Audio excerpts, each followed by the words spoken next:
പുരിയൻ മഹത്വത്തിൽ നിരന്തര പാർപ്പിടമേ. നവയെരൂശലേം പുരിയൻ മഹത്വത്തിൽ നിരന്തര പാർപ്പിടമേ. നവനവരത്നങ്ങൾ അലങ്കരിച്ചവർണ്യമ സൗധമദാതയാലും ദൈവകുഞ്ഞാടനിൻ വിളക്കാകയാൽ പ്രജ്വല ദീപ്തി കൊണ്ടലങ്കൃതമാ. ദൈവകുഞ്ഞാടനിൻ വിളക്കാകയാൽ പ്രജ്വല ദീപ്തി കൊണ്ടലങ്കൃതമാ. നവയെരൂശലേം പുരിയൻ മഹത്വത്തിൽ നിരന്തര പാർപ്പിടമേ.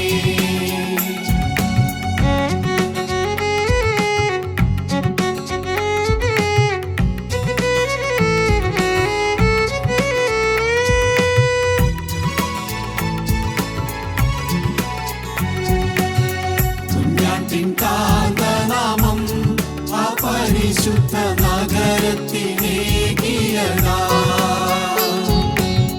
കുഞ്ഞാട്ടിൻ കാന്തനാമം അപരിശുദ്ധ നഗരത്തിനേകിയതാ. സ്ഫടികസ്ഫുടം പോൽ മിന്നി വിളങ്ങുന്ന സൂര്യകാന്തം സമമാ. അതിൻ തേജസ്സു ബഹുദൂരം പ്രജ്വലിക്കുന്നതു കാണുകിൽ രമണീയമാ. അതിൻ തേജസ്സു ബഹുദൂരം പ്രജ്വലിക്കുന്നതു കാണുകിൽ രമണീയമാ. നവയെരൂശലേം പുരിയൻ മഹത്വത്തിൽ നിരന്തര പാർപ്പിടമേ.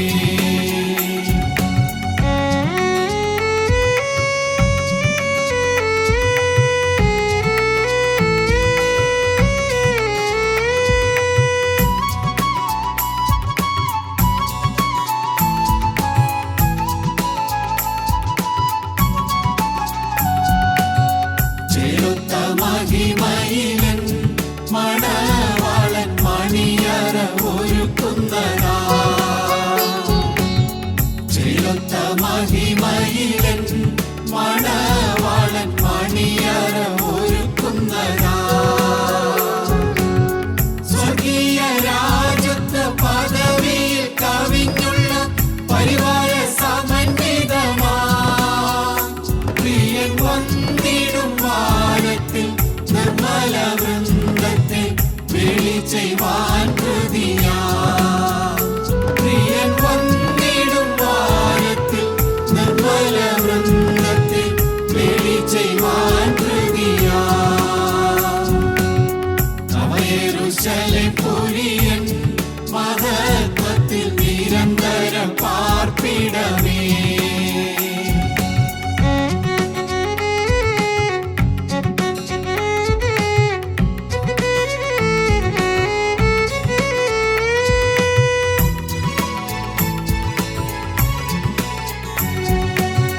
മഹിമ കണ്ടാനന്ദിപ്പാൻ കൊതിക്കുന്ന കണ്ണുകൾ പ്രതിനിമിഷം. മഹിമ കണ്ടാനന്ദിപ്പാൻ കൊതിക്കുന്ന കണ്ണുകൾ പ്രതിനിമിഷം. കൂരിരുൾ നീങ്ങിയ നീതിയിൻ കതിരൊളി വിശുവൻ സൽപ്രഭാതം. അന്നു കലുഷങ്ങളകന്നതി ആനന്ദ സാഗരെ സമ്മേളിക്കാം സതതം. അന്നു കലുഷങ്ങളകന്നതി ആനന്ദ സാഗരെ സമ്മേളിക്കാം സതതം.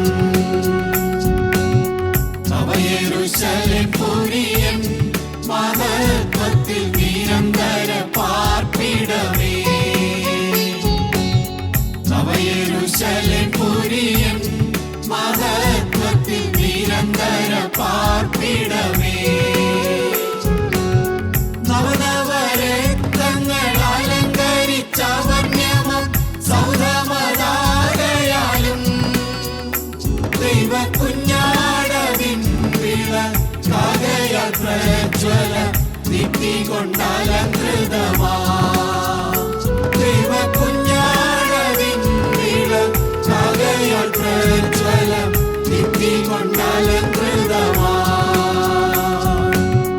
നവയെരൂശലേം പുരിയൻ മഹത്വത്തിൽ നിരന്തര പാർപ്പിടമേ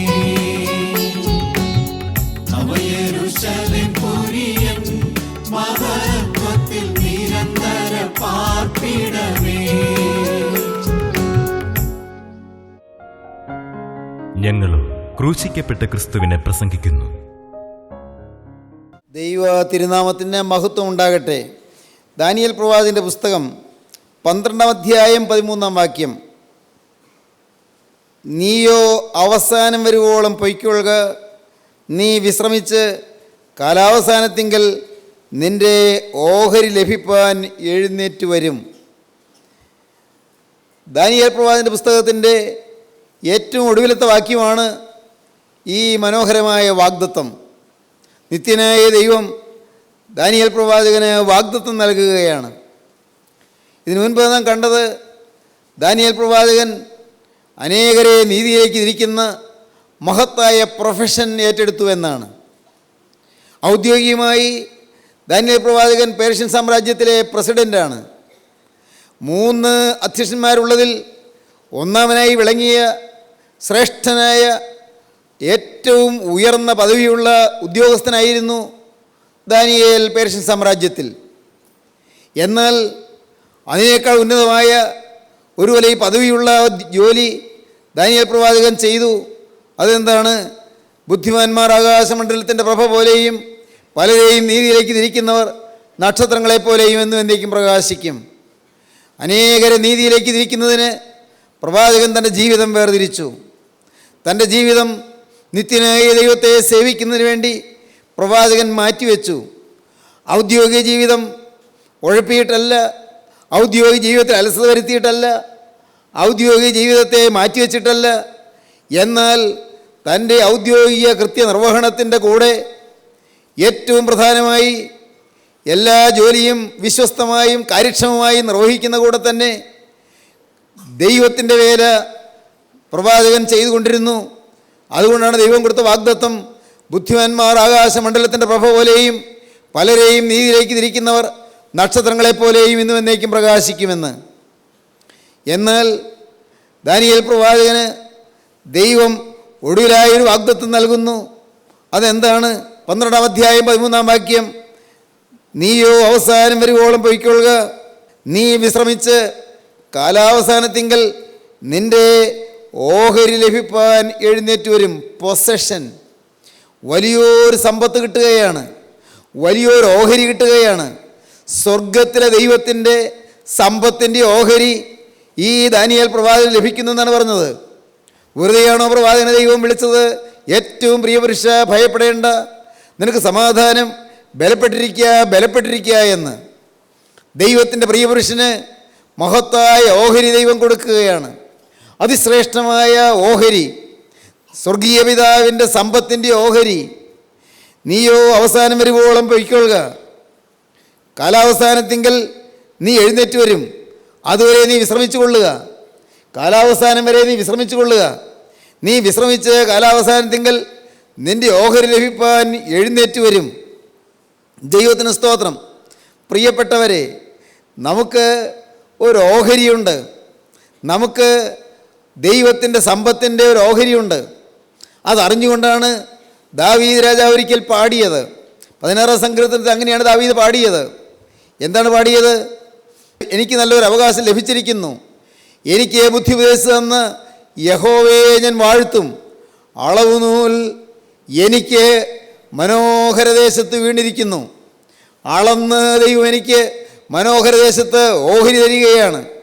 അളവുനൂൽ എനിക്ക് മനോഹരദേശത്ത് വീണിരിക്കുന്നു. എനിക്ക് നല്ലൊരു അവകാശം ലഭിച്ചിരിക്കുന്നു. എനിക്ക് ബുദ്ധി ഉപദേശിച്ചു തന്ന് യഹോവയെ ഞാൻ വാഴ്ത്തും. ഈ നല്ല സമ്പത്ത് ലഭിക്കുന്നതിനുള്ളതായ ബുദ്ധി ദൈവമേ നീ എനിക്ക് തന്നു. ഞാനൊരു പാവം ആട്ടിടയനായിരുന്നു. ദാവീദ് അങ്ങനെയാണ് പറയുന്നത്. ഞാൻ നിസ്സാരനായിരുന്നു, ഞാൻ സാധുവായിരുന്നു, ഞാൻ ആർക്കും വിലയില്ലാത്തവനായിരുന്നു, സ്വന്തം വീട്ടിൽ അപ്പനോ ചേട്ടന്മാരോ മാനിക്കാത്തവനായിരുന്നു. എൻ്റെ ആകെയുള്ള തൊഴിലെന്ന് പറയുന്നത് ആട് നോക്കുക എന്നുള്ളതായിരുന്നു. ഞാൻ കിടന്നുകൊണ്ടിരുന്നത് ആട്ടിൻ തൊഴുത്തിൻ്റെ വാതുക്കലാണ്. ജീവിതം വിരസമായും ജീവിതം പ്രാരബ്ധപൂർണമായും വലഞ്ഞ ഒരു യൗവനകാലമാണ് എനിക്കുള്ളത്. എന്നാൽ നിത്യനായ ദൈവം എനിക്ക് ബുദ്ധി ഉപദേശിച്ചു തന്നു. ദൈവത്തെ സ്നേഹിപ്പാൻ, ദൈവത്തെ ആരാധിപ്പാൻ, ദൈവവേല ചെയ്യുവാൻ, ദൈവത്തിനായി ജീവിതം വേർതിരിക്കാൻ ദൈവം എനിക്കൊരു ഭാഗ്യം തന്നു. എനിക്ക് നല്ല ബുദ്ധി ദൈവം ഉപദേശിച്ചു തന്നു. എനിക്ക് നല്ലൊരു അവകാശം ലഭിച്ചിരിക്കുന്നു. എനിക്ക് ബുദ്ധി ഉപദേശിച്ചു തന്ന് യഹോവയെ ഞാൻ വാഴ്ത്തും. അളവുനൂൽ എനിക്ക് മനോഹര ദേശത്ത് വേണ്ടിയിരിക്കുന്നു. ദാവീദ് പറയുകയാണ്, ഈ ഭൂമിയിൽ ഞാൻ രാജകീയമായ സ്ഥാനത്തെത്തി എന്നുള്ളത് ശരിയാണ്, ദൈവം എന്നെ ഉയർത്തി എന്നുള്ളത് ശരിയാണ്, എനിക്ക് രാജകീയ കിരീടം തന്നു എന്നുള്ളത് ശരിയാണ്, രാജകീയമായ ചെങ്കോൽ പൊൻചെങ്കോൽ എൻ്റെ കരത്തിൽ പിടിപ്പിച്ചെന്നുള്ളത് ശരിയാണ്, രാജകീയ സിംഹാസനത്തിൽ എന്നെ ഇരുത്തി എന്നുള്ളത് സത്യമാണ്. എന്നാൽ അതിനേക്കാളെല്ലാം ഉപരിയായി എനിക്ക് നല്ലൊരു അവകാശം ലഭിച്ചിരിക്കുന്നു. സ്വർഗത്തിൽ വലിയൊരു അവകാശം ലഭിച്ചിരിക്കുന്നു. നിത്യനായ ദൈവത്തിൻ്റെ രാജ്യത്തിൽ എനിക്ക് നല്ലൊരു അവകാശം ലഭിച്ചിരിക്കുന്നു. ദാവീദിൻ്റെ ജീവിതത്തിലും ദാനിയേലിൻ്റെ ജീവിതത്തിൽ ഇത് ഒരേപോലെ കാണുന്നു. എന്താണ് കാരണം? ദൈവത്തെ സ്നേഹിക്കുന്നവർക്ക്, ജീവനുള്ള ദൈവത്തെ ആരാധിക്കുന്നവർക്ക്, ദൈവ വഴിയിലേക്ക് തിരിയുന്നവർക്ക് അവർക്ക് ദൈവം ഭാവികാല അനുഗ്രഹങ്ങൾ പ്രദാനം ചെയ്യുകയാണ്. ദൈവം വാഗ്ദത്തങ്ങൾ തരികയാണ്. പ്രിയപ്പെട്ടവരെ, ജീവനുള്ള ക്രിസ്തു തരുന്ന വാഗ്ദത്തം, അവൻ വാക്ക് പറഞ്ഞാൽ മാറാത്തവനാണ്. നിങ്ങൾക്ക് വാഗ്ദത്തങ്ങൾ കിട്ടിയിട്ടുണ്ടോ? നിങ്ങൾ ഈ വേദപുസ്തകം വായിച്ചു നോക്കണം. വേദപുസ്തകം വായിക്കുമ്പോൾ അനേകം ഭക്തന്മാർക്ക് ലഭിച്ച വാഗ്ദത്തങ്ങളെക്കുറിച്ച് നിങ്ങൾക്ക് കാണാം. നിങ്ങളോട് ദൈവം സംസാരിക്കുന്നത് എങ്ങനെയെന്ന് നിങ്ങൾക്ക് കാണാം. നിങ്ങളോട് ദൈവം പറയുന്നത് എന്താ എന്ന് നിങ്ങൾക്ക് കാണാം. ദൈവം നിങ്ങൾക്ക് തരുന്ന വ്യക്തിപരമായ വാഗ്ദത്തം എന്താ എന്ന് നിങ്ങൾക്ക് ഈ തിരുവചനത്തിൽ നിന്ന് കാണാം. തിരുവചനം വായിക്കുമ്പോൾ, വായിച്ച് ധ്യാനിക്കുമ്പോൾ ഈ വചനത്തിൻ്റെ ഉള്ളറകളിലേക്ക് നിങ്ങളുടെ ഹൃദയം കടന്നു ചെല്ലും. വചനത്തിൻ്റെ ആഴങ്ങളിലേക്ക് നിങ്ങളുടെ ഹൃദയം പ്രവേശിക്കും. അപ്പോൾ നിങ്ങൾക്ക് രത്നഖനികളിൽ നിന്ന് രത്നം വാരിയെടുക്കുന്നത് പോലെ നിങ്ങൾക്ക് സ്വർഗീയ സമ്പത്ത് വാരിയെടുക്കാൻ കഴിയും. ആഴത്തിലേക്ക് കുഴിച്ചിറങ്ങി ചെല്ലുമ്പോൾ ദൈവത്തിന് സ്തോത്രം. സ്നേഹിതരെ, നിങ്ങൾ ഈ വചനം വായിക്കണം, നിങ്ങൾ ഈ വചനം ധ്യാനിക്കണം. ഈ വചനം നിങ്ങളുടെ ഹൃദയത്തിൽ നിങ്ങൾ ഉൾക്കൊള്ളണം. വചനം നിങ്ങൾ ഹൃദയസ്ഥമാക്കണം. വചനം നിങ്ങളുടെ നാവിൽ ഉരുവിടണം. നിങ്ങൾ ഏകാന്തത്തിൽ ഇരിക്കുമ്പോൾ, അല്ല പക്ഷേ യാത്ര ചെയ്യുമ്പോൾ, അപ്പോൾ അല്ല നിങ്ങൾ ഉറങ്ങാൻ കിടക്കുമ്പോൾ, അല്ല നിങ്ങൾ ഊഴഴിക്കാതിരിക്കുമ്പോൾ, അപ്പോഴെല്ലാം നിങ്ങളുടെ ഹൃദയത്തിൽ ഈ വചനം ഇങ്ങനെ തിളച്ചുകൊണ്ടിരിക്കണം. ദൈവത്തിൻ്റെ വചനം തിളച്ചുകൊണ്ടിരിക്കുക. വചനം ഉള്ളത്തിൽ ഇങ്ങനെ ജ്വലിച്ചു കൊണ്ടിരിക്കുക. വചനം നിങ്ങളെ നയിക്കുന്നത് നിങ്ങൾക്ക് അനുഭവിക്കാം. ആകുലങ്ങൾ വരുമ്പോൾ, ഭാരങ്ങൾ വരുമ്പോൾ നിങ്ങൾക്ക് ഈ വചനം ഓർക്കാം. നിന്റെ ഭാരം യഹോവയുടെ മേൽ വെച്ചുകൊള്ളുക, അവൻ നിന്നെ പുലർത്തും. നീതിമാൻ കുലുങ്ങിപ്പോകുവാൻ അവൻ ഒരു നാൾ സമ്മതിക്കുകയില്ല. ആകുലങ്ങൾ വരുമ്പോൾ നിങ്ങൾക്ക് ഓർക്കാം, അവൻ നിങ്ങൾക്കായി കരുതുന്നതാകയാൽ നിങ്ങളുടെ സകല ചിന്താകുലവും അവൻ്റെ മേലിട്ടുകൊള്ളുവീൻ. ദൈവത്തിന് സ്തോത്രം. പഠിക്കുന്ന കുട്ടികളോട് ഞാൻ പറയാം, ഞാൻ പഠിക്കുന്ന കാലത്ത്, ഞാൻ വിദ്യാർത്ഥിയായിരുന്ന കാലത്ത് ഓരോ പരീക്ഷയ്ക്കും പഠിക്കുമ്പോൾ അപ്പോഴെല്ലാം ഞാൻ ഉരുവിടാനുള്ളൊരു വാക്യമുണ്ട്. എന്താണെന്നറിയാമോ? അവൻ നിൻ്റെ ഹൃദയത്തിലെ ആഗ്രഹങ്ങളെ നിനക്ക് തരും. നിൻ്റെ വഴി യഹോവയെ ഫലമേൽപ്പിക്കുക, അവനിൽ തന്നെ ആശ്രയിക്കുക, അവനത് നിർവഹിക്കും. യഹോവയിൽ ആശ്രയിച്ച് നന്മ ചെയ്യുക, ദേശത്ത് പാർത്ത് വിശ്വസ്തയാചരിക്കുക, യഹോവയിൽ തന്നെ രസിച്ചു കൊള്ളുക, അവൻ നിൻ്റെ ഹൃദയത്തിലെ ആഗ്രഹങ്ങളെ നിനക്ക് തരും. നിൻ്റെ വഴി യഹോവയെ ഫലമേൽപ്പിക്കുക, അവനിൽ തന്നെ ആശ്രയിക്കുക, അവനത് നിർവഹിക്കും. ഈ വാക്യം ഞാൻ വീണ്ടും വീണ്ടും ഉരുവിട്ടുകൊണ്ടിരുന്നു. ഞാൻ വീണ്ടും വീണ്ടും പറഞ്ഞുകൊണ്ടിരുന്നു. കഷ്ടപ്പാടുകൾ വരുമ്പോൾ, മനസ്സ് ദുഃഖിതമാകുന്ന സന്ദർഭങ്ങളിൽ ഞാൻ പറയാറുണ്ട്, ഏറ്റുപറയാറുണ്ട്, ഞാൻ ഉച്ചരിക്കാറുണ്ട്, കഷ്ടകാലത്ത് എന്നെ വിളിച്ചപേക്ഷിക്കുക, ഞാൻ നിന്നെ വിടുവിക്കുകയും നീ എന്നെ മഹത്വപ്പെടുത്തുകയും ചെയ്യും. പരീക്ഷയ്ക്ക് പോകുമ്പോൾ, പരീക്ഷാ ഹാളിൽ ഇരിക്കുമ്പോൾ ഞാൻ പറഞ്ഞിട്ടുണ്ട്, അത്യുന്നതനായ ദൈവത്തെ ഞാൻ വിളിച്ചപേക്ഷിക്കുന്നു, എനിക്ക് വേണ്ടി സകലവും നിർവഹിക്കുന്ന ദൈവത്തെ തന്നെ. വചനത്തിൻ്റെ രത്നഖനികൾ, പ്രിയപ്പെട്ടവരെ, വചനത്തിൻ്റെ സ്വർണ്ണഖനികൾ, നിങ്ങൾ ആഴത്തിൽ ഇറങ്ങിച്ചെല്ലണം. വചനത്തിൻ്റെ ആന്തരാത്മാവിലേക്ക് ഇറങ്ങിച്ചെല്ലണം. വചനം നിങ്ങൾക്ക് മധുരമായി തീരും. വചനം നിങ്ങൾക്ക് ആനന്ദമായി തീരും. വചനം നിങ്ങളെ പുളകം കൊള്ളിക്കും. വചനം നിങ്ങളെ കോവേർ കൊള്ളിക്കും. വചനം നിങ്ങളുടെ കണ്ണിൽ കണ്ണുനീർ നിറയ്ക്കും. വചനം നിങ്ങൾ വായിച്ചു വരുമ്പോൾ നിങ്ങളുടെ ഹൃദയം ത്രസിക്കാൻ തുടങ്ങും. നിങ്ങളുടെ ഉള്ളത്തിൽ ആനന്ദം ഇങ്ങനെ വേലിയേറ്റം കൊള്ളും. നിങ്ങൾ സന്തോഷം നൃത്തം ചെയ്യാൻ തുടങ്ങും. കരുണയുള്ള കർത്താവ് നിങ്ങൾ അനുഗ്രഹിക്കും, നിങ്ങൾക്ക് അനുഭവിക്കാൻ പറ്റും. ദൈവത്തിൻ്റെ വചനം ദാനിയേലിന് ലഭിച്ചു. നീയോ അവസാനം വരുവോളം പൊയ്ക്കൊള്ളുക, നീ കാലാവസാനത്തിങ്കൽ എഴുന്നേറ്റ് വരും, നിനക്കന്ന് എൻ്റെ ഓഹരി ലഭിക്കും. മകനെ, നിനക്ക് ഞാൻ ഓഹരി വെച്ചിട്ടുണ്ട്. ദൈവത്തിന് സ്തോത്രം. ദൈവത്തിൻ്റെ വേല ചെയ്തവനെ, എൻ്റെ പ്രിയപുരുഷനായി നിന്നവനെ, നിനക്ക് ഞാനൊരു ഓഹരി വെച്ചിട്ടുണ്ട്. എൻ്റെ ദൈവത്തിന് സ്തോത്രം. സഹോദരങ്ങളെ, നിങ്ങൾ കർത്താവിൻ്റെ വേലക്കാരായാൽ, അവന് പ്രസാദകരമായ ജീവിതം നയിച്ചാൽ നമുക്കൊരു ഓഹരിയുണ്ട്. ദൈവത്തിന് സ്തോത്രം. നമുക്ക് അവരൊരു അവകാശം വെച്ചിട്ടുണ്ട്. നിങ്ങൾ മറക്കരുത്, സ്വർഗത്തിലെ ദൈവത്തിൻ്റെ അവകാശമാണ്. ഇത് കെട്ടുകഥയാണെന്ന് തോന്നണ്ട, ഇത് ഊഹാപോഹമാണ് നിങ്ങൾ ചിന്തിക്കേണ്ട. നിങ്ങൾ വിശ്വസിക്കൂ, നിങ്ങൾക്ക് നല്ലൊരു അവകാശം വെച്ചിട്ടുണ്ട്. ഇവിടെ നിങ്ങൾ വിലയില്ലാത്തവരാണ്. ഇവിടെ നിങ്ങൾക്ക് മാനമില്ല. ഇവിടെ നിങ്ങൾക്ക് ആരുടെയും ഗൗനിപ്പില്ല. ആരും നിങ്ങളെ വിലമതിക്കുന്നില്ല. ഇവിടെ ചിലർ നിങ്ങളെ വില കെടുത്തുന്നുണ്ട്. പക്ഷേ പ്രിയപ്പെട്ടവനെ, നീ വിലയേറിയനായി അറിയപ്പെടാൻ പോകുകയാണ്. എവിടെയാണത്? അത് സ്വർഗത്തിലാണ് നീ വിലയേറിയനായി അറിയപ്പെടാൻ പോകുന്നത്. സ്വർഗത്തിലെ മാലാഖമാർക്ക് ഇന്ന് നീ പരിചിതനാണ്. നിനക്കറിയാമോ? ദൈവവൈദ്യരെ, നിനക്കറിയാമോ?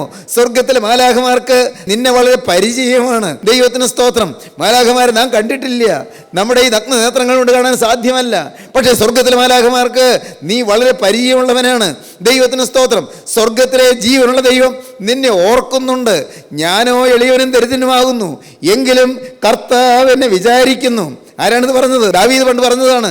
ഞാൻ എളിയവനാണ്, ഞാൻ ദരിദ്രനാണ്, പക്ഷെ എന്നെ ഓർക്കുന്നൊരു ദൈവമുണ്ട്. ഞാനോ എളിയവനും ദരിദ്രനുമാകുന്നു, എങ്കിലും കർത്താവ് എന്നെ വിചാരിക്കുന്നു. എന്നെ വിചാരിക്കുന്ന ദൈവം. ദൈവത്തിന് സ്തോത്രം. എന്നെ തന്നെ ഓർക്കുന്ന ദൈവം, എൻ്റെ കാര്യം നോക്കുന്ന ദൈവം, എൻ്റെ കാര്യം അന്വേഷിക്കുന്ന ദൈവം, എൻ്റെ മക്കളുടെ കാര്യം നോക്കുന്ന ദൈവം, എൻ്റെ കുടുംബത്തിൻ്റെ കാര്യം നോക്കുന്ന ദൈവം, എൻ്റെ രോഗത്തിൻ്റെ കാര്യം നോക്കുന്ന ദൈവം, എൻ്റെ ചികിത്സയുടെ കാര്യം നോക്കുന്ന ദൈവം, എൻ്റെ ഇരിപ്പും നടപ്പും നോക്കുന്ന ദൈവം, എന്നെ പരിപാലിക്കാൻ ബന്ധപ്പെടുന്ന ദൈവം, എന്നെ ശുശ്രൂഷിക്കാൻ, എന്നെ പരിചരിക്കാൻ, എന്നെ കാവൽ ചെയ്യാൻ, എന്നെ സംരക്ഷിക്കാൻ, എനിക്ക് ചുറ്റും പരിപാലന വലയം സൃഷ്ടിക്കുന്ന നിത്യനായ സ്നേഹനിധിയായ ദൈവം. പ്രിയപ്പെട്ടവരെ, ഈ നല്ലവനായ ദൈവത്തെ നിങ്ങളുടെ സ്നേഹിതനായി നിങ്ങൾക്ക് ലഭിച്ചുവോ? ഈ നല്ലവനായ ക്രിസ്തുവിനെ നിങ്ങളുടെ നാഥനായി നിങ്ങൾ കിട്ടിയോ? ഈ ക്രിസ്തുവുമായി ഒരു സ്നേഹത്തിന് ബന്ധം സ്ഥാപിക്കാൻ നിങ്ങൾക്ക് കഴിഞ്ഞുവോ? ഒരു അഭേദ്യമായ സ്നേഹബന്ധം, ദൃഢമായൊരു സ്നേഹബന്ധം, ഗാഠമായൊരു സ്നേഹബന്ധം നിങ്ങൾക്ക് ക്രിസ്തുവുമായി ലഭിച്ചുവോ? ഇല്ലെങ്കിൽ പ്രിയപ്പെട്ടവരെ, ഇനിയും വൈകണ്ട എന്ന് ഞാൻ പറയും. ഇനിയും താമസിക്കരുത്. ക്രിസ്തുവുമായൊരു ബന്ധം, ആ ബന്ധത്തിന്റെ ചരട് ഏതാണ്? അത് വചനമാണ്. ആ വചനം ഏതാണ്? അത് ക്രിസ്തുവിന്റെ നാവാണ്. ആ വചനം ഏതാണ്? അത് പരിശുദ്ധാത്മാവിന്റെ തീയാണ്. ആ വചനം എന്താണ്? അത് മനുഷ്യന്റെ ഹൃദയത്തെ കത്തുപിടിപ്പിക്കാൻ തീയാണ്. എന്റെ ധ്യാനത്തിങ്കിൽ തീ കത്തി, അപ്പോൾ ഞാൻ നാവെടുത്ത് സംസാരിച്ചു എന്ന് സങ്കീർത്തനക്കാരൻ പാടുന്നുണ്ട്. 39 സങ്കീർത്തനത്തിൽ, ഞാൻ ഉരിയാടാതെ മൗനമായിരുന്നു, എൻ്റെ ഉള്ളിൽ സങ്കടം പൊങ്ങി വന്നു, എൻ്റെ ഉള്ളിൽ ഹൃദയത്തിന് ചൂടുപിടിച്ചു, എൻ്റെ ധ്യാനത്തിങ്കിൽ തീ കത്തി, അപ്പോൾ ഞാൻ നാവെടുത്ത് സംസാരിച്ചു. ദൈവത്തിന് സ്തോത്രം. പ്രിയപ്പെട്ടവരെ, ദൈവത്തിന്റെ പരിശുദ്ധാത്മാവിന് തീയ്, വചനത്തിന്റെ അഗ്നി ഉള്ളത്തിൽ കത്തുമ്പോൾ നാവെടുത്ത് സംസാരിച്ചു പോകും, നാം മിണ്ടിപ്പോകും, നാം പറഞ്ഞു പോകും. അത് അടക്കി വെക്കാനുള്ളതല്ല. അത് നമ്മുടെ ഹൃദയത്തിൽ അങ്ങനെ ജ്വലിച്ച് കത്തി മിന്നി അത് പ്രശോഭിച്ച് അനേക ഹൃദയങ്ങളിലേക്ക് തീ പകരാനുള്ളതാണ്. നാവിന്മേൽ സ്വർഗത്തിന്റെ അഗ്നി വെക്കുകയാണ്. പ്രിയപ്പെട്ടവരെ, പണ്ടുകാലത്ത് യെശയ്യാവിന്റെ ചുണ്ടിന്മേൽ സ്വർഗത്തിന്റെ അഗ്നി ഒടുവിച്ചില്ലേ? സ്വർഗത്തിലെ തീക്കനൽ തൊടുവിച്ചില്ലേ? ആ തീക്കനൽ നിങ്ങളുടെ നാവിന്മേൽ തൊടുവിക്കാൻ ദൈവത്തിന് ആഗ്രഹമുണ്ട്. ഇത് നിന്റെ അധരത്തെ തൊട്ടതിനാൽ നിന്റെ അകൃത്യം നീങ്ങി, നിന്റെ പാപത്തിന് പരിഹാരം വന്നിരിക്കുന്നെന്ന് അന്ന് യെശയ്യാവിനോട് പറഞ്ഞില്ലേ? യെശയ്യാ പ്രവാചകൻ അത് കേട്ടു. യെശയ്യാ പ്രവാചകന്റെ ചുണ്ടിന്മേൽ സ്വർഗത്തിലെ ദൈവത്തിൻ്റെ പരിശുദ്ധമായ തീക്കനൽ തൊടുവിച്ചു. ദൈവത്തിന് സ്തോത്രം. ഈ പരിശുദ്ധാത്മാവിൻ്റെ തീക്കനൽ അത് ചുണ്ടിന്മേൽ തൊട്ടു. ചുണ്ടിന്മേൽ തൊട്ടത് അത് എങ്ങനെയാണ് തൊട്ടത്? മാലാഖ കൈകൊണ്ട് തൊടാൻ പേടിക്കുന്ന തീക്കട്ട, മാലാഖ അഗ്നിമയന്മാർ വിറയലോടെ ആരാധിക്കുന്ന തീക്കട്ട, അഗ്നിമയന്മാർ വിറയലോടെ കൊടിൽ കൊണ്ട് എടുത്തുകൊണ്ട് പറന്നു വന്ന് ഈ യെശയ്യാവിൻ്റെ ചുണ്ടിന്മേലങ്ങ് തൊടുവിച്ചു. പറഞ്ഞു, ഇത് നിൻ്റെ അധരത്തെ തൊട്ടതിനാൽ നിൻ്റെ അകൃത്യം നീങ്ങി, നിൻ്റെ പാപത്തിന് പരിഹാരം വന്നിരിക്കുന്നു. എൻ്റെ ദൈവത്തിന് സ്തോത്രം. സ്നേഹിതരെ, നിങ്ങളോട് പറയട്ടെ, നിങ്ങൾക്ക് ഈ ഭാഗ്യം വേണമോ? ഈ സ്വർഗത്തെ തീക്കനൽ തുടർന്ന് നിങ്ങൾക്ക് ആഗ്രഹമുണ്ടോ? അകൃത്യവും നീങ്ങി കിട്ടണമെന്ന് ആഗ്രഹമുണ്ടോ? എൻ്റെ കർത്താവേ, എൻ്റെ ജീവിതത്തിൽ വേണ്ട എന്ന് വെച്ചിട്ടും ചില ചിന്തകൾ എന്നെ അലട്ടുന്നുണ്ടല്ലോ കർത്താവേ, ചില വികാരങ്ങൾ എന്നിൽ ഇങ്ങനെ ഉയർന്നു വരുന്നുണ്ടല്ലോ കർത്താവേ, ചില കോപങ്ങളും ഈർഷ്യകളും മുഷിച്ചിലുകളും എൻ്റെ കർത്താവേ വേണ്ട എന്ന് ഓർത്തിട്ടും അതെന്നിൽ നിന്ന് മാറുന്നില്ലല്ലോ കർത്താവേ. ചില അഴുക്ക് ചിന്തകൾ, ചില അശുദ്ധമായ മോഹങ്ങൾ, ചില ഏറ്റവും ഹീനമെന്ന് പുറത്തു പറയാൻ അറയ്ക്കുന്നതായ പല ഹീനമായ വിചാരങ്ങൾ എൻ്റെ മനസ്സിലൂടെ പോകുന്നല്ലോ. ചില മത്സരങ്ങൾ, കർത്താവേ, ചില അവിശ്വാസ ചിന്തകൾ, ചിലരെക്കുറിച്ചുള്ളതായ വലിയ പരാതികൾ, ചിലരെക്കുറിച്ചുള്ളതായ പരിഭവങ്ങൾ, ചിലരെയെല്ലാം എൻ്റെ കർത്താവെ ഞാൻ പ്രാഗിപ്പോയത്, അയ്യോ ഇതെല്ലാം എൻ്റെ ഹൃദയത്തിൽ നിന്നാണോ കർത്താവെ വന്നത്, അയ്യോ ഞാൻ എങ്ങനെയാണ് ഇതിൽ നിന്ന് രക്ഷപ്പെടുന്നത്? ദൈവത്തിന് സ്തോത്രം. ദൈവവൈദ്യലേ നിനക്ക് പറഞ്ഞു തരാം. ദൈവത്തിൻ്റെ വലിയ നാമം മഹത്വപ്പെടട്ടെ. തീക്കനലും തൊട്ടാൽ മതി കേട്ടോ.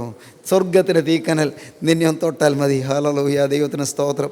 സ്വർഗത്തിൻ്റെ തീക്കനൽ തൊടുക, അതൊരു ഭാഗ്യമല്ലേ പ്രിയപ്പെട്ടവരെ? സ്വർഗത്തിൻ്റെ തീക്കനൽ തൊടട്ടെ. നിങ്ങളുടെ ജീവിതത്തിൽ അത്ഭുതം നടക്കട്ടെ. നിങ്ങളുടെ ജീവിതത്തിലെ ശാപങ്ങൾ കത്തിപ്പോകട്ടെ. പാപങ്ങളുടെ ബന്ധനങ്ങളെല്ലാം കത്തിപ്പോകട്ടെ. ദൈവത്തിന് സ്തോത്രം.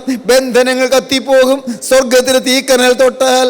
നിങ്ങൾക്കറിയാമോ, 3 ബാലന്മാരെയാണ് തീക്കുഴിയിലേക്ക് എറിഞ്ഞത്. ശദ്രക്ക്, മേശക്ക്, അബേദ്നെഗോ 3 ബാലന്മാരെ തീയിലേക്ക് എറിഞ്ഞു.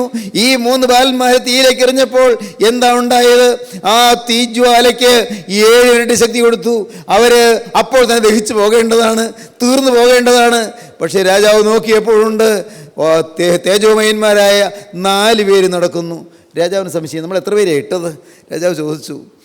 നെബൂഖദ്നേസർ രാജാവ് ചോദിച്ചു, നമ്മൾ എത്ര പേരെയാ തീയിലേക്ക് ഇട്ടത്? തീക്കുഴിയിൽ എത്ര പേരെ ഇട്ടത്? രാജാവിൻ്റെ മന്ത്രിമാർ പറഞ്ഞു, തിരുമേനി അത് 3 പേരാ, 3 പേര്. അയ്യോ, ഞങ്ങളുടെ കയ്യിൽ ഞങ്ങളുടെ ഫയലിൽ പേരുണ്ടല്ലോ, ശദ്രക്ക്, മേശക്ക്, അബേദ്നെഗോ, ഫയലിൽ പേരൊക്കെ ഉണ്ട്. ഇതാ ശരിയാ, 3 പേരാ. രാജാവ് പറഞ്ഞപ്പോഴേ, നിങ്ങൾ നോക്കി 4 പേരില്ലേ അത് ഉണ്ടല്ലോ തിരുമേനി? 4 പേര്. എൻ്റെ ദൈവത്തിന് സ്തോത്രം.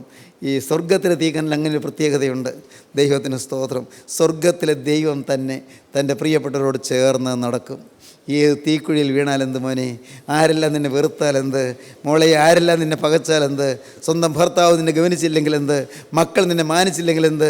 യൗവനക്കാര, നിൻ്റെ ഭാര്യ നിന്നെ ഉപേക്ഷിച്ചാലെന്ത്? ദൈവത്തിന് സ്തോത്രം. അവൾ സ്നേഹം തേടിയും അവൾ സൗന്ദര്യം തേടിയും വേറെ എവിടെയെങ്കിലും പോയാലെന്ത്? നീ ഭയപ്പെടേണ്ട. ദൈവത്തിന് സ്തോത്രം. ദൈവത്തിൻ്റെ വലിയ നാമം മഹത്വപ്പെടട്ടെ. അവളെയും രൂപാന്തരപ്പെടുത്താൻ, മോളെ നിൻ്റെ ഭർത്താവിനെയും രൂപാന്തരപ്പെടുത്താൻ യേശുക്രിസ്തു മതിയായവനാണ്. തീ ഒന്ന് തൊട്ടാൽ മതി. ദൈവത്തിന് സ്തോത്രം. സ്വർഗത്തിന് തീ ഒന്ന് തൊട്ടാൽ മതി. 4 പേര് ആ തീയിൽ കൂടി നടക്കുന്നു. അത്ഭുതം നടക്കുന്നു. ദൈവത്തിന് സ്തോത്രം. അതിശയം നടക്കുന്നു. ഒരു കരിമണം പോലും അവർക്ക് ഏശിയിട്ടില്ല. അവരെ പുറത്തേക്ക് വരുത്തിയപ്പോൾ 4-മത്തെ ആൾ കാണുന്നില്ല. 3 പേര് മാത്രമേ പുറത്തു വരുന്നുള്ളൂ. 4-മത്തെ ആൾ ആര്? നിത്യനായ ദൈവം അയച്ച സ്വർഗത്തിലെ ദൂതൻ. ദൈവത്തിന് സ്തോത്രം. 3 പേര് വന്നു. ഒരു കരികോണം പോലും ഏശിയിട്ടില്ല. പക്ഷേ അവർക്ക് ഏശി. എന്ത് ഏശി? അവരുടെ മേലുണ്ടായിരുന്ന ആ കെട്ടുകൾ അങ്ങ് കത്തിപ്പോയി. കെട്ട് കത്തിപ്പോകാൻ നല്ലതാണ് ചില തീക്കുഴികൾ. ദൈവത്തിന് സ്തോത്രം. കെട്ടുകൾ കത്തിപ്പോയി, ബന്ധനങ്ങൾ കത്തിപ്പോയി. ദൈവവൈദ്യലേ, നീ കേൾക്കുമ്പോൾ ഓർക്കൂ, ജീവിതത്തിൽ ബന്ധനങ്ങൾ കത്തിപ്പോകണമെങ്കിൽ പരിശുദ്ധാത്മാവിൻ്റെ തീ നിന്നെ തൊടണം. ഇന്ന് ഇത് കേട്ടുകൊണ്ടിരിക്കുന്ന സമയത്ത് തന്നെ പരിശുദ്ധാത്മാവിൻ്റെ തീ നിന്നെ തൊടട്ടെ. കഷ്ടതയുടെ തീയിൽ കൂടി നടക്കുമ്പോൾ, നിന്റെ പ്രയാസങ്ങളുടെ തീച്ചുളിയിൽ കൂടി പോകുമ്പോൾ, ഈ ആദരങ്ങളുടെ തീച്ചുളിയിൽ കൂടി പോകുമ്പോൾ, ദുരിതങ്ങളുടെ തീച്ചുളിയിൽ കൂടി പോകുമ്പോൾ, പ്രതിസന്ധികളുടെ തീച്ചുളിയിൽ കൂടി പോകുമ്പോൾ, രോഗങ്ങളുടെ തീച്ചുളിയിൽ കൂടി പോകുമ്പോൾ, വലിയ വലിയ ഞെരുക്കങ്ങളുടെ തീച്ചുളിയിൽ കൂടി പോകുമ്പോൾ, പ്രിയപ്പെട്ടവനെ നീ കേൾക്കൂ, മകളെ നീ വിശ്വസിക്കൂ. തീച്ചൂള നല്ലതാണ്. നിന്റെ ചില ബന്ധനങ്ങൾ കത്തിപ്പോകാൻ തീച്ചൂള നല്ലതാണ്. വിശ്വസിക്കൂ. തീച്ചൂള നിന്റെ ജീവിതത്തിലെ ബന്ധനങ്ങൾ കത്തിച്ചു കളയും. നിന്റെ ജീവിതത്തിലെ ചില ഭാരങ്ങൾ മാറ്റിക്കളയും. നിന്റെ ജീവിതത്തിലെ ചില പാപങ്ങൾ കത്തിച്ചു കളയും. നിന്റെ കുടുംബത്തിന്മേലുള്ള ചില തലമുറകളായുള്ള ശാപങ്ങൾ കത്തിച്ചു കളയും. പൈശാചിക ബാധകൾ കത്തിച്ചു കളയും. ശത്രു ഒരുക്കുന്ന കെണികൾ നശിപ്പിച്ചു കളയും. പിശാച് വെച്ചതായ വലകൾ കത്തിച്ചു കളയും.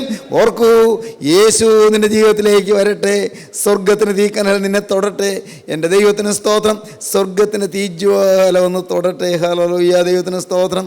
എൻ്റെ പ്രിയപ്പെട്ടവരെ, ദൈവം അവകാശം തരുന്നവനാണ്. എന്താണ് അവകാശം?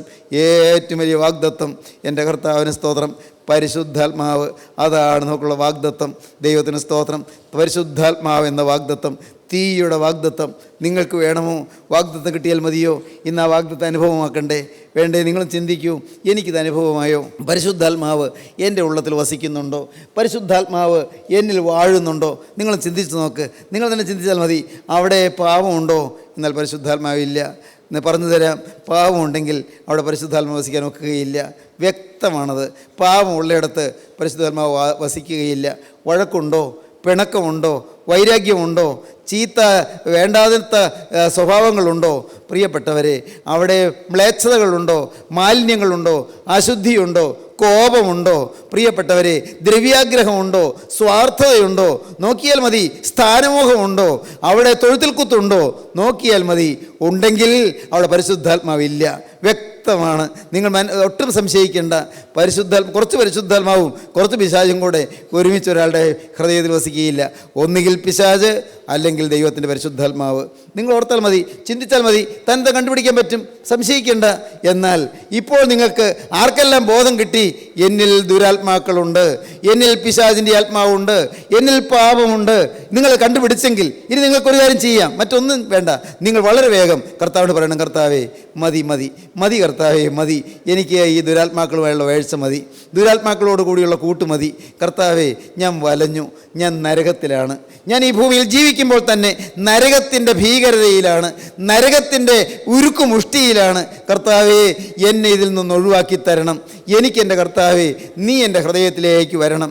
എൻ്റെ യേശുവേ, എനിക്ക് വേണ്ടി ക്രൂസിൽ മരിച്ച രക്ഷക, നീ ക്രൂസിൽ തിരക്തം ചിന്തിയത് എൻ്റെ ഉള്ളത്തിലേക്ക് വരാനല്ലേ, എൻ്റെ ഹൃദയത്തിൽ വാഴാനല്ലേ, എന്നെ ഒരു മനുഷ്യനാക്കി തീർക്കാനല്ലേ, എന്നെ ഒരു ആത്മീയനാക്കി തീർക്കാനല്ലേ, എന്നെ ഒരു ആത്മീയനാക്കി തീർക്കുകയല്ല, എന്നെ ഒരു ദൈവീകനാക്കി തീർക്കാനല്ലേ. കർത്താവേ, ലോകത്ത് ജീവിക്കുമ്പോൾ ലൗകികമായിരിക്കുമ്പോൾ തന്നെ ദൈവീകനാക്കാൻ നിത്യനായ ദൈവോത്ര നീ ക്രൂസിൽ മരിച്ചു, ഞാൻ വിശ്വസിക്കുന്നു. അതിനായി എന്നെ ദൈവീകനാക്കാനുള്ള നിന്റെ യത്നമാണ് ക്രൂസിലെ ത്യാഗമരണമെന്ന് ഞാൻ മനസ്സിലാക്കുന്നു. അതുകൊണ്ട് ഞാൻ മറ്റൊന്നും ചിന്തിക്കാതെ ഞാനിതാ എന്നെ മുഴുവനായി നിനക്ക് തരുന്നു.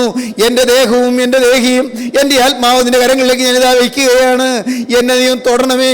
ഇപ്പോൾ തന്നെ നിന്റെ ആണിപ്പാടുള്ള കരം എൻ്റെ തലമേലും തൊടുമോ? കർത്താവേ, നെറ്റിമേൽ നിന്റെ തിരുരക്തം ഒരു തുള്ളി പുരട്ടുമോ? യേശുവേ, നിന്റെ തിരുരക്തത്തിൽ എല്ലാം കത്തിപ്പോകുമെന്ന് ഞാൻ അറിയുന്നു, തിരുരക്തത്തിൽ എല്ലാം കഴുകിപ്പോകുമെന്ന് ഞാൻ അറിയുന്നു. സ്വർഗീയ വാഗ്ദത്തം എൻ്റെ മേൽ പകരണമേ, സ്വർഗീയ അവകാശം എൻ്റെ മേൽ പകരണമേ, സ്വർഗത്തിൻ്റെ അത്ഭുത കൃപകൾ എൻ്റെ മേൽ പകരണമേ. ജീവനുള്ള ദൈവമേ, എന്നെ നീ തൊടണമേ. എൻ്റെ ബാധകൾ മാറ്റണമേ, എൻ്റെ അഴുക്കുകൾ മാറ്റണമേ, എൻ്റെ ദുശ്ശീലങ്ങൾ മാറ്റണമേ, അശുദ്ധിക്ക് വേണ്ടിയുള്ള ദാഹം മാറ്റണമേ.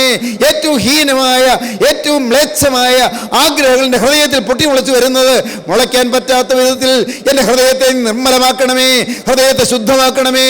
കോപവും ക്രോധവും വാശിയും വൈരാഗ്യവും പകയും വിദ്വേഷവും പ്രതികാര ചിന്തയും എൻ്റെ ഹൃദയത്തിൽ നിന്ന് മാറുവാൻ തക്കവണ്ണം യേശുവേ, നിന്റെ തിരുരക്തം ഒരു തുള്ളി എൻ്റെ ഹൃദയത്തിൽ പുരട്ടണമേ, എൻ്റെ തലച്ചോറിൽ പുരട്ടണമേ.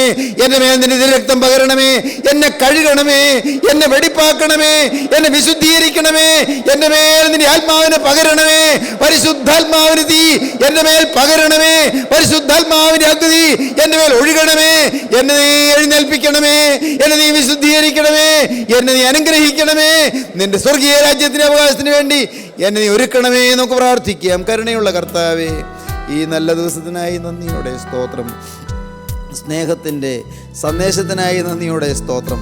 കർത്താവേ, ക്രൂസിൽ ഞങ്ങൾക്ക് വേണ്ടി തിരുരക്തം ചൊരിഞ്ഞ രക്ഷക, അവിടുത്തെ കൃപയ്ക്കായി ഞങ്ങൾ നിന്നെ വാഴ്ത്തുന്നു. വചനം കേട്ട് എല്ലാവരെയും അനുഗ്രഹിക്കണമേ. എൻ്റെ കർത്താവേ, നിൻ്റെ മക്കളുടെ മേൽ തൃക്കരം വയ്ക്കണമേ, ആശ്വസിപ്പിക്കണമേ, സൗഖ്യമാക്കണമേ, ബലം നൽകണമേ, പുതുശക്തി പകരണമേ, പുതിയ കൃപകൾ തരണമേ. കർത്താവെ, എല്ലാവരെയും അനുഗ്രഹിക്കണമേ. എൻ്റെ നാഥൻ രണ്ടാമത്തെ വരവിന് വേണ്ടി ഒരുക്കണമേ.